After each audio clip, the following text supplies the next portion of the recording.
everybody, DEMONJESTERJ with 5+ questions to a model maker. And my guest is... the one and only Greatjojoman! The Wolfman from Enter the Wolftime! How you doing today, Wolfman? How you doing today? Good. Just working on some old school Gorkamorka rocks and yeah, just general bumming around. Nothing much. But yeah, I'm glad to be on the show. Glad to be having these questions asked. Look, went all black then for a second, but I don't know. Can I be as vulgar as I want on here? Because I got a toilet.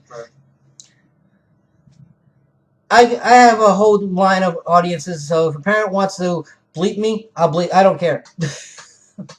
Okay, so I can say all the fucks and shits that I want to then. Yes, you can. Fucking A. Right. Alright, cool. Questions. Alright. You ready for the questions? Yep. Ready. Question number 1. Yes. Uno. Number 1. Who are you? Please tell us about yourself and your hobby, and also, do you have more than one hobby? Well, I am the Greatjojoman, of course. With this face is the one and, well, not really the one and only, but whatever. And yeah, I do wargaming related stuff on the old YouTubes here. And yeah, essentially I do a lot of hobby advice. I sometimes do a bit of painting, but I don't really like painting too much. It's not really my thing. But mainly building, mainly sculpting advice, sculpting tutorials, general entertainment and things like that. In regards to hobbies, well, obviously I do the old Warhammer 40k. I also do Inquisitor as a hobby as well. They're the two main systems that I really do at the moment in regards to building and actually the hobby-related stuff, like making things. I also do a bit of D&D with a close few friends of mine. Cool. I've got some D&D stuff on my channel, which we'll put linkies to in the doobly-doo. Yes, I'll do that for you. Oh yes, and yes, I do a bit of D&D. I also like making videos and stuff. I incorporate the videos and the whole making of everything. You know, putting everything together as a whole thing within the hobby. But I suppose you could class it as two separate things if you really wanted to. It's getting really, really hot in this mask now, I must admit, but it's okay. It's okay. We shall plow on. Other hobbies, I like taking photographs of many things. Sometimes I just go out for a walk and I'll just take photos. I got a digital SLR, like a pro camera. It's at the girlfriend's currently, but yeah, you don't want to know what I was taking photos of. Wink, wink. But yeah, so well, maybe you do want to know what I take photos of. Wouldn't you like to know? Send me a PM if you want to know what I take photos of. Sound a bit pervy then, but, you know. But yeah, that's pretty much it. Hobby-wise, I do a lot of gaming, and of course, I like to go down the pub quite often with a good selection of friends and just get really wasted. Personally, yeah, that's what I do hobby-wise. But the whole converted aspect of it, that's really where my passion lies with a lot of the stuff. I mean, my desk currently, I'll show you, because we have wireless, because this is on the Nexus 7. This is the state of my desk currently. Wow. And it's actually, I've made a little tiny space where that cup was to prep my Nexus 7 up, so I can talk to you. Thank you. But yeah, so let's move on with the next question. Number 2. Number 2. What got you into your hobby and how long have you been into it? Well, the actual the Games Workshop side of things, I got into it when I was about 14, so 14, 15. About 11, 12 years ago, something like that. And it was one of my friends in high school that got me into it. He brought in a couple of models, and he was just messed. He fell out of his bag. And I was like, oh, what the hell are these? And then he started telling me that they were orcs and stuff, and told me all about them, and it was a game system called Warhammer 40,000. That weekend, I actually went to my local Games Workshop store, had an intro battle, and yeah, I was hooked ever since. Although I think, like a lot of people, I did have a break when I got around, 17, 18, 19 kind of thing for a couple of years, because obviously, over here in the UK, I discovered drinking, and the whole Warhammer thing was not so cool, so it got pushed aside. And obviously, then a couple of years later, I was digging around in my wardrobe, digging around in my closet, and found a bunch of them. I thought, hey, you know what? Let's paint these up again. Let's see if I can rekindle. See if I can get the hobby going again. See if I can relight the fires. And get your mojo going. Like that's why I'm doing this show. Alright. But yeah, so then, so I've been doing it ever since then. And the whole putting stuff onto YouTube and things, that's really only in the past couple of years. And it was really because I was bored one day and I saw a couple of other people doing it. And I was like, hey, I could do that too. So I went out to work. I worked with cameras. I bought myself a brand spanking, swanking new digital camcorder. And then Enter the Wolftime was born. And if you guys go and look back at my very first video, you will notice a bloody massive change from day one to present day. Day one, it's every other word is I don't know, stuttering, stammering, more than I do now, basically. It's a right fucking mess. Alright, ready for number 3? Number 3. When and why did you start making YouTube videos, and have you met anyone from YouTube because of it? Oh, I kind of covered that before. You covered that a little bit, but not all of it. In regards to making YouTube, as I said before, I just did it because I was bored one day, because I saw other people doing it. And it's just a case of, it's fun. I love making videos. I think it's brilliant. Well, my tongue's got a bit lopsided there. It's going. Oh. There we go. Sorry. But yeah, and have I met anyone though related from YouTube? Yes, I have. I have met a number of fascinating people.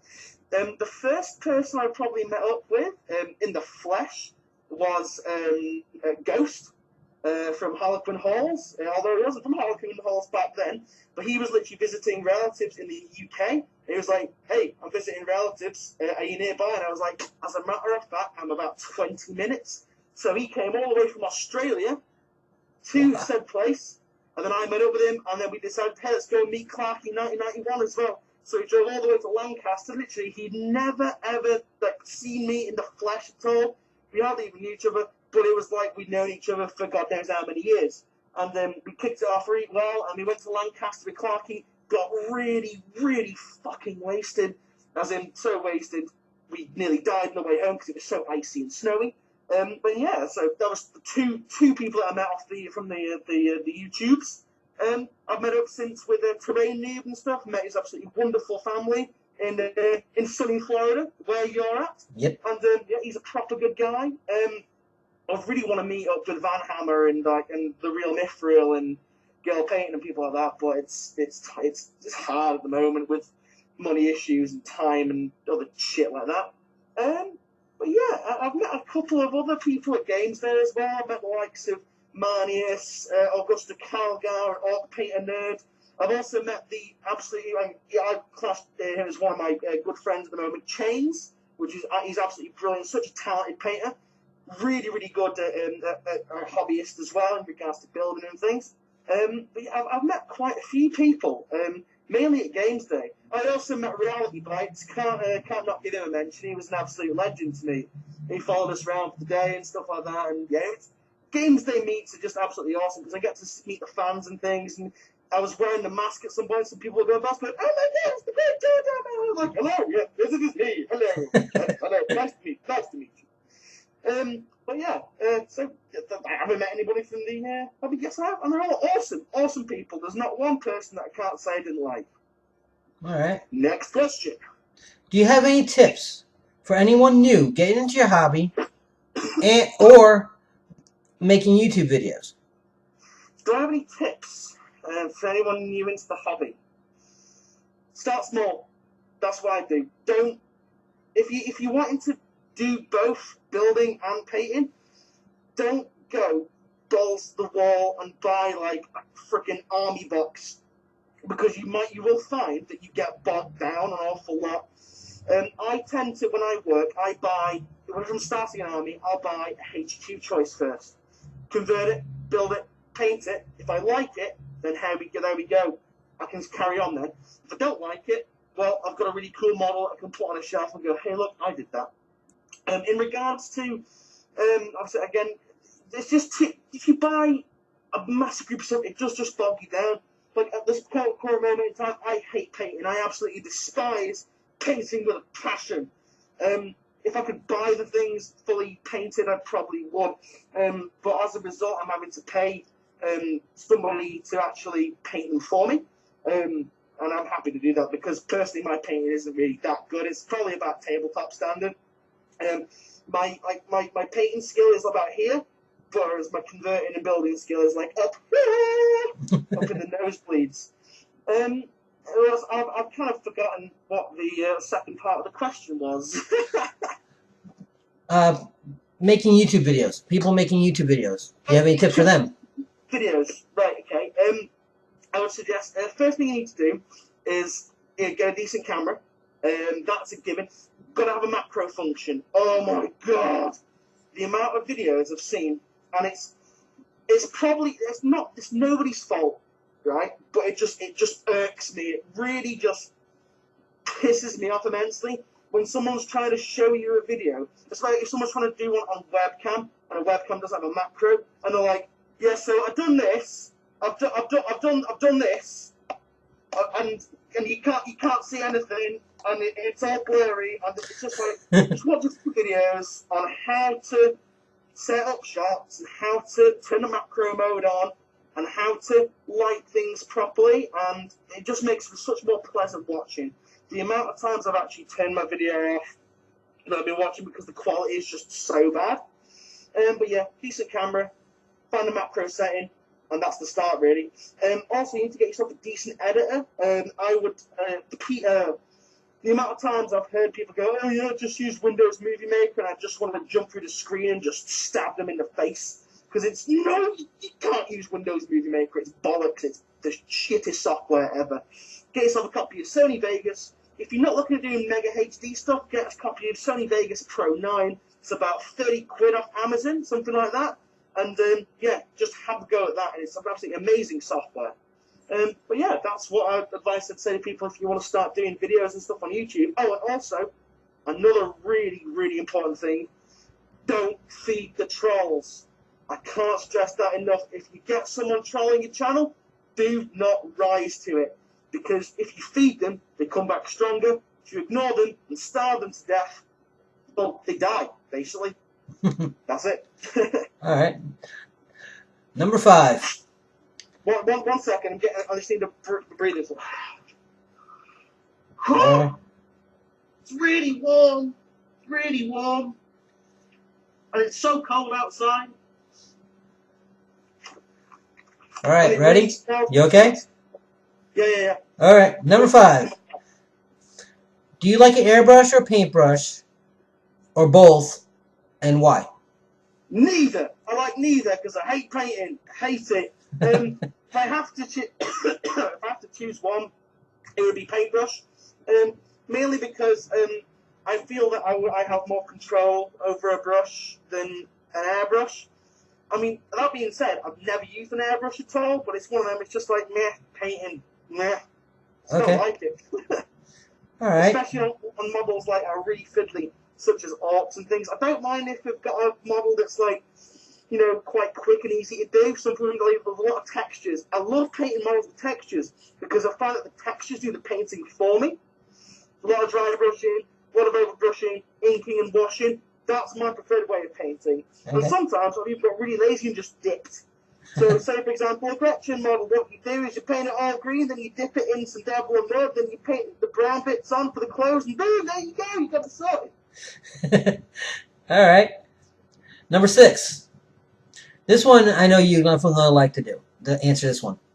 What was your favorite mini or model to make and why? Oh, Jesus fucking Christ, that's a hard question. Because I've made thousands of models. I mean, I'm going to have to narrow it down slightly and go to date, to this date rather than... Hello? Sorry. Got a text. How very rude of me. Don't worry about it. It's really difficult. I think my favourite one so far was the big, fat, Jabba the Hutt Demon Prince model that I did not too long ago. The one that was like made out of nothing. It was made out of a lump of millie pot and a polystyrene egg. It was the big fucking thing. It was like this big. Probably my favourite model that I've done so far. But it's really difficult. I've got too many to choose from. Like I really like the Ferris Manus miniature that I did as a commission, who I still not been paid for. I really like my friggin' Orc Warboss that I've done, which is bigger than a Contemptor Dreadnought. Wow, that's big. Literally, this thing is friggin' massive. It's when I've got the banner on it as well. It's gonna be about here, so it's gonna be like bigger than a Land Raider. Oh wow! But it's so hard to actually find out a model that I actually really like, and I've got so many things on the burner at the moment. Who knows? Like tomorrow, I could do a miniature, and that could be my new favorite. It's a really hard question to answer. Okay. This might be another hard one for you. Okay, What's your opinion to a model maker to a wargamer? What was that, sorry? What's your opinion of a model maker and a wargamer? My opinion of a model maker and a wargamer. Well, I've just realised some green stuff is drooping. 1 second.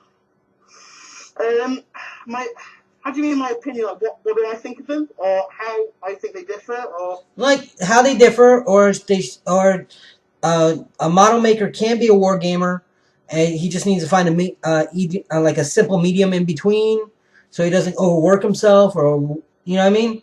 Like, because I know some model makers that only like making the models on the minis, but they don't play games. And I know some people that are gamers that don't like making the models. Well, that was me for a long, long time. I was very much just a model maker. I wouldn't game. I'd literally go, build something, paint it up really nice, and go, I like that. Shelf. And that would be it then. Sorted. It was only like until probably the past couple of years I actually started getting into games. And even now, I don't game an awful lot. I just love building stuff. I think that modelers and hobbyists can make wargamers, but it's one of them that's like normally you find that the hobbyist or the modeler is more of a casual wargamer. And then you've got obviously the different subcategories within wargamer. Like you've got people that are, again, just casual. You've got the actual wargamers. And then you've got the power gaming scumbags. I hate the power gamers. Power gamers are horrible people. Well, I don't know. I'll probably piss a lot of people off there, really, by saying power gamers are horrible people, because I've never met them. So I do apologise for that. But no, it's a really difficult question to answer. Yeah, I mean, I think in regards to wargamers making hobbyists, again, I think that the wargamers, especially the wargamers and the power gamers, probably do shy away from building and painting. They just want to play the game. That's what they're all about, is just the game. Yes. Whereas I think that obviously hobbyists, it's all about the fluff, and it's all about making something look absolutely jaw-dropping. All right. This is the last question. Ready? I'm pretty sure we've gone over 5 questions, actually. I know, it's a 5+, remember? That's 5+. That's what. Yes, come on. Last one. Last one. Who do you think I should ask these questions to next, and why? I know exactly. I've been thinking about this. This is the first one I thought about. You should ask that. You should get on the show next, James, because he's freaking awesome. He's a brilliant guy to talk to. He's got some really good ideas, some really good views. He's an amazing painter. Just an amazing guy as well. One of my close friends on the old YouTube, James. Oh yes. All right. So you should get in touch with him next. All right. With your help, maybe I can get him. Well, what I'll do, I'll send you a linky. Yeah, send me a link after we do the show. It'll be easy. All right. Now, this is the end of the show. This is what I call shameless plug time for you. Go ahead. You could shout out your YouTube channel, shout out friends. If you have a web page or anything, or any way to contact you, have a blast. It's your time. The only thing that I really want to plug it, because I don't use Facebook, because I don't use a lot of social media apart from YouTube. The only thing I probably like to plug, apart from myself, obviously, would be my D&D sessions. I do D&D sessions. They're up to like part 8 or something. I'll put linkies in the doobly-doo down there. And yeah, people go and listen to it if you like D&D. There's no video; it's just audio. I originally wanted them to be just something people can just sit and paint to, or sit and model to, or just if they wanted something to drift off to sleep with. They're quite amusing. They're quite funny. A lot of random stuff kind of goes on. But I mean, you started listening to one of them. I listened to one today. I have you in my feed, and I was like, oh, he has a new video out. Wow, there's no video. It's just people talking. So I started doing things in my house, and I listened to it the whole time. I listened to the whole thing. It was awesome. They're so much fun to do. It was funny. I laughed at some points, especially when you so-called farted the thing. It's so full of vulgarity and funniness. It's absolutely brilliant. Oh, you gotta love fart humor though. But yeah, I mean, if you guys want, you can follow along with the adventures of Gideon Morningwood. Oh yeah, I was there. Yes, I did. But yeah, that's the only thing I'm really gonna plug is my D&D stuff because it's really really funny, and I'm gonna try and make it into a podcast so people can download it and listen to it on the move. Cool. Well, that's the show. Thank you for being on it, and thank you for being my guest. I'll put his information of his YouTube channel on there, and also I'll put links to different videos that he wants me to in the description down below. And that's the show. Thanks everybody for watching. Bye everybody, and remember. Remember, keep your blade sharp and make sure the hobby's fun. Bye everybody.